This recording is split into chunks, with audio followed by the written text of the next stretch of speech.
do need to be looking at not whether a given browser has 10 bugs a year or 100 bugs a year, but what mitigations are there, what mitigations are present there, to take care of the fact that these bugs are inevitably going to be found. So sandboxing is a big one. So Chromium has a sandbox built into it. Another one is how do you get your fixes to users? If a serious bug comes in and you can sort of click your fingers and users are protected, then it's not nearly as serious. So with Chromium, we've tried to have a very rapid update strategy for serious security issues, and that seems to be going quite well. So yeah, I can go with that. Thank you, Chris. So we'll now be talking about various sandbox designs. So first, I need to define sandboxing. So in this talk, we call sandboxing the ability to restrict a process privileges programmatically without administrative authority on the machine. And we also call it discretionary privilege dropping.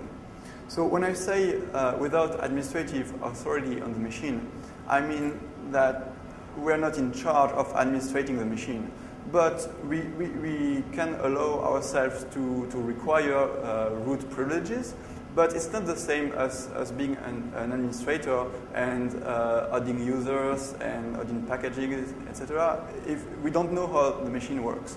But we can allow ourselves to have more privileges if needed.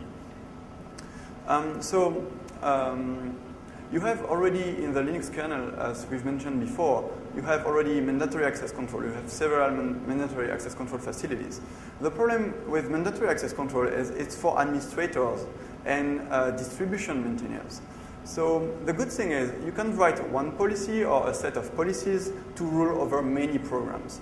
So this really puts you in control, and the good thing is you don't even need control over the code. You can set up a policy without control over the code, which is a very good thing. However, sandboxing is a very different perspective. It's a software developer perspective. You write your software, you want to write a sandbox for your own software. You want one code that you wrote and that will work on many machines, that will protect many users, even though they might not use mandatory access control at all. And you want to be able to do that without the need to administer the machine, without the need to push a policy, mandatory access control policy on the machine. So when we talk about sandboxing today, we assume arbitrary code execution. We assume you had maybe a buffer overflow and the attacker has full control over your process. So dropping privileges is completely useless if it's reversible, because the attacker has full control over your process, so he could also revert privileges if he wants to. So we only care marginally about confused deputy problems.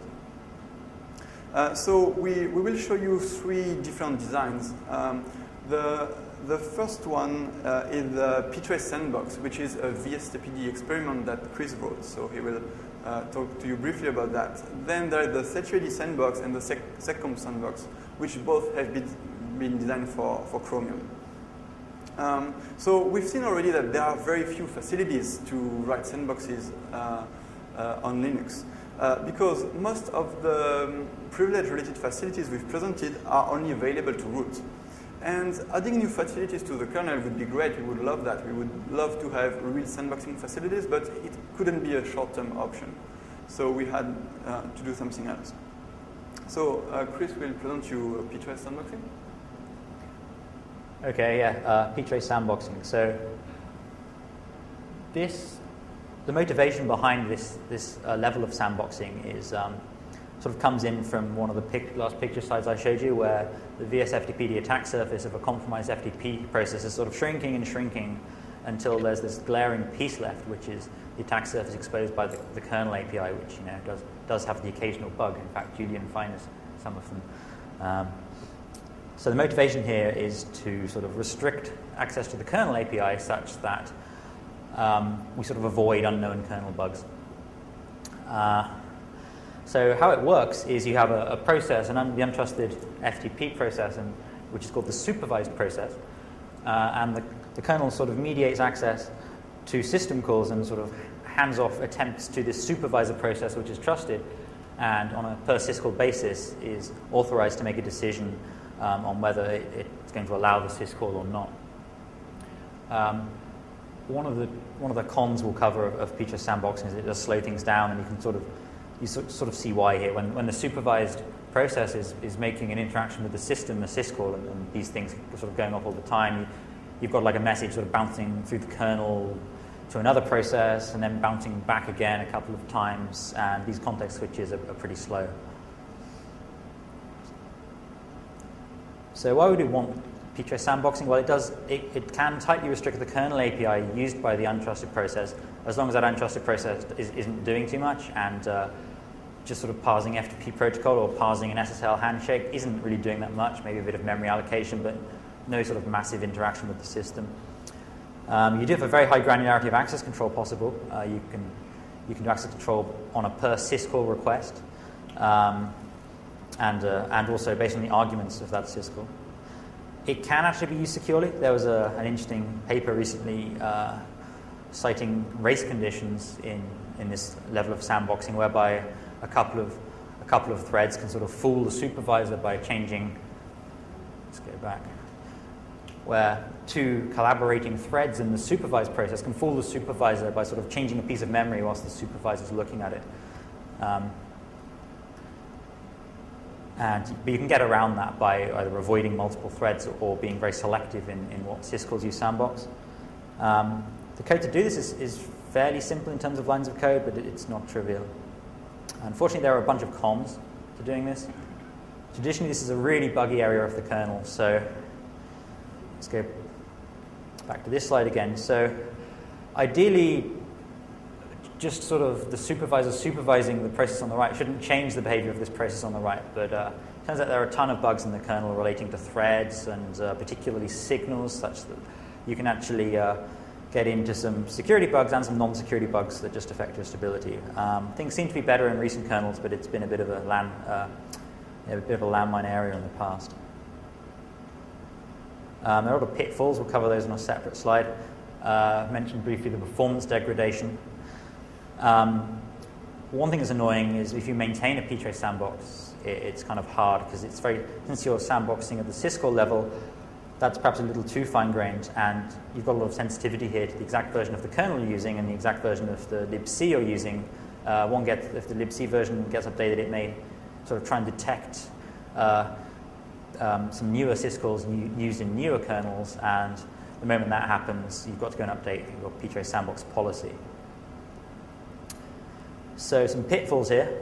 There are the race conditions. As I mentioned, you can sidestep those by not allowing threads. It's a bit more complicated than that.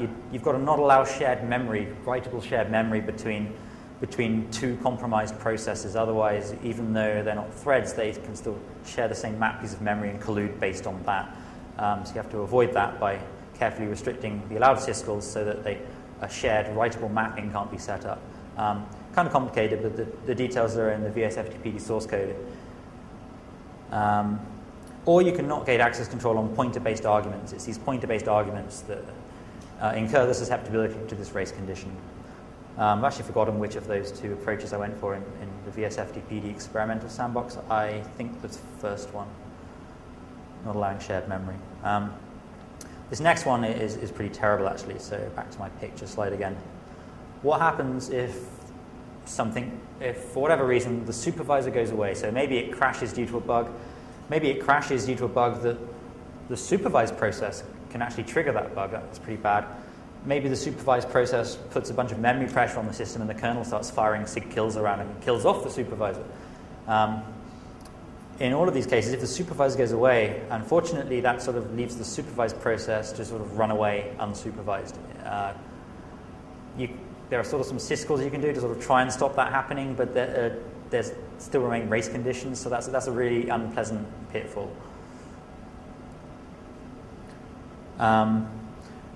There is a pitfall on 64-bit versus 32-bit syscalls. So if you're running a 64-bit x86 64 kernel, currently in the kernel there are two syscall tables. There are different syscall tables actually for 64-bit Linux versus 32-bit Linux on the Intel architecture. And sort of fiddling around with how you invoke a syscall, you can sort of fool the supervisor and sort of hit the syscall table it doesn't think you're hitting, and that's kind of annoying. I think this will eventually get fixed in the kernel. You can just about work around it in user space at the moment. If you're interested in the gory details, the VSFTPD source code has a pretty big comment, I think. Also, you can try and desynchronize the supervisor. This is another example of an API that's hard to use correctly because, let's go back to the slide again. When the supervisor gets woken up from an event, it could be a syscall enter event or a syscall exit event, and you aren't really told which it is. So if the supervised process can sort of cause one of those events to go missing, and then you've got a desynchronization going on, and you've probably got a serious breach of policy there. So that's something you have to code around. To summarize ptrace sandboxing, although it does have the potential to increase your security by taking away the kernel attack surface in a sandbox where you've already got a pretty low attack surface, it's kind of probably best avoided just based on the sheer weight of all of these pitfalls. That's why I don't think I'll ever enable this by default in VSFTPD, but the code's there as an interesting academic piece of documentation if you want to go check it out. So don't turn this on in production. I don't even know if it works in the latest version. Thank you, Chris. I will now introduce the Software-02 sandbox, which is the work of Tavis Ormandy and myself. We designed the Software-02 sandbox with this idea in mind. From what I've already said, it seems hard to avoid root if you really want to get access to any real privilege dropping facilities. So first, we need to drop access to the file system. So I've mentioned already rlimit no file, which would prevent you from opening new files. But this one is already very limited because you can still delete files, you can still rename files. You also need to prevent ptrace on other processes. Otherwise, it would be trivial to escape your sandbox. If you just use rlimit no file, if you're limited by that, you can just ptrace on another process and escape that, right? So we also need to prevent sending signals to other processes. So there is a lot of reasons to require something more to drop privileges. So if you think about it, just switching UID and GID would mostly solve all of this.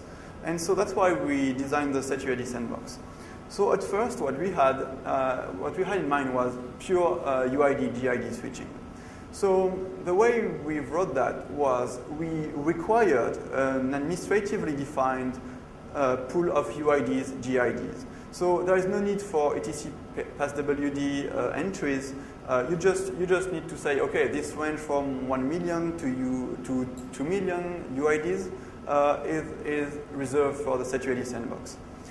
Then on invocation, when something wants to get sandboxed and execute the Software-02 sandbox, which is a Software-02 binary, we will search for unused UID and GID, and then we will switch to them. And then we will execute the program to sandbox, and this program will execute under this new UID, GID, and it will prevent it from doing many things, right? So the problem with that is we needed to do that statelessly. We wanted to do that in a stateless manner. So we found a cool trick to do that. So what we did was we choose a random UID and GID in the pool, and then we use rlimit nproc, which restricts the number of processes with the same UID, and then so we restrict, we use rlimit nproc with restrict it, and when we make a call to set UID to switch to this randomly chosen UID, it will fail if the UID is already used. So the good thing is it allows us to do everything in a perfectly stateless way. So the problem with that is it's not ideal because we also would like to prevent a user from exhausting the pool. Otherwise, a user could just call the Software-02 sandbox many times until the pool of UID is exhausted, and there isn't much we could do about that. So ideally, we would partition the pool